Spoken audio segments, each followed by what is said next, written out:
wabarakatuh. Selamat pagi semuanya. Puji syukur kita panjatkan kehadiran Allah Subhanahu wa taala karena berkat beliau kita dapat bertemu hari ini walau dalam keterbatasan jarak.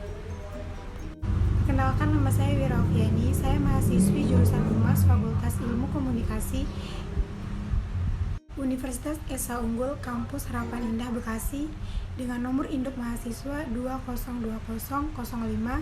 202005022113.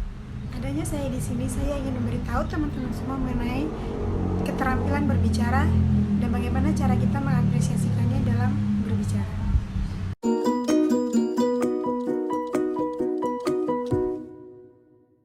Pertama, saya akan jelaskan dulu apa itu berbicara. Berbicara itu sangat penting ketika kita dalam melakukan komunikasi. Berbicara itu menempatkan kedudukan yang sangat penting dalam komunikasi. Berbicara sendiri memiliki tujuan utama untuk berkomunikasi agar pembicara bisa menyampaikan secara efektif kepada si pendengar. Untuk tujuannya sendiri, yang pertama tujuan informatif, yaitu dengan tujuan ketika menyampaikan gagasan suatu ilmu pengetahuan kepada si pendengar. Yang kedua ada rekreatif, yaitu merupakan tujuan berbicara untuk menyampaikan kesan yang menyenangkan kepada si pendengar.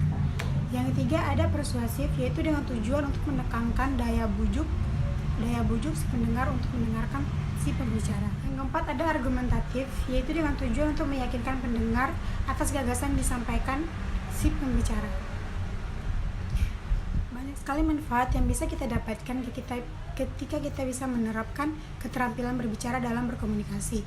Sebagai contohnya yaitu meningkatkan profesionalisme dan meningkatkan kemampuan diri dan kualitas diri ketika kita berkomunikasi, memperluas jaringan kita ketika kita berkomunikasi, dan juga bisa meningkatkan rasa percaya diri kita ketika kita berkomunikasi dengan pendengar. Berbicara sendiri memiliki prinsip-prinsip, diantaranya yaitu berbicara harus ditujukan untuk membentuk kematangan psikologi dalam berkomunikasi.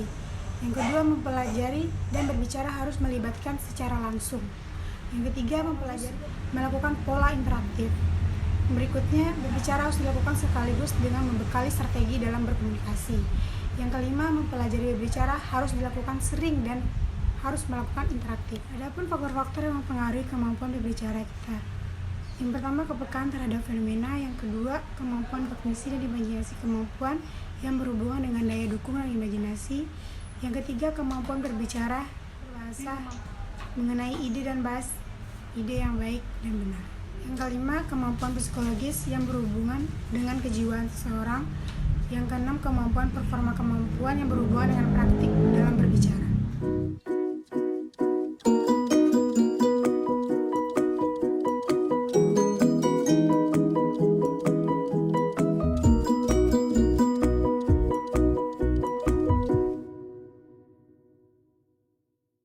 Menurut Iskandar dan Dadang, faktor penunjang keefektifan kebahasaan itu dibagi menjadi dua, yaitu faktor kebahasaan dan non-kebahasaan. Yang pertama, faktor-faktor kebahasaan.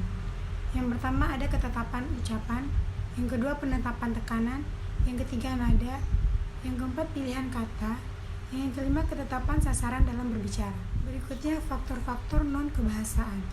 Yang pertama ada sikap yang wajar, tenang dan tidak kaku. Yang kedua, pandangan khusus yang diarahkan kepada lawan dalam berbicara. Yang ketiga, kesediaan menghargai pendapat orang lain. Yang keempat, gerak-gerak atau gerak dan mimik ketika kita berbicara. Yang kelima, penyaringan suara kita. Yang keempat, kelancaran. Dan berikutnya relevansi atau penalaran. Dan berikutnya penguasaan. Berbicara sendiri memiliki tahapan dan prosedur dalam berkomunikasi. Yang pertama, tahapan perencanaan yang akan membangun ide dan pikiran yang disampaikan dalam pendengar ketika kita melakukan kegiatan berbicara. Yang kedua, tahapan pemilihan. Tahapan pemilihan ini berguna untuk membangun dan mengembangkan dan mengemas ide ketika kita berbicara. Yang ketiga, tahapan pemproduksi. Berikutnya ada jenis-jenis berbicara. Yang pertama, jenis berbicara berdasarkan situasi pembicara. Yang kedua, jenis berbicara berdasarkan tujuan dalam pembicaraan. Yang ketiga, jenis berbicara berdasarkan jumlah pendengar. Jenis berbicara berdasarkan peristiwa khusus yang mempelajari beberapa jenis berbicara.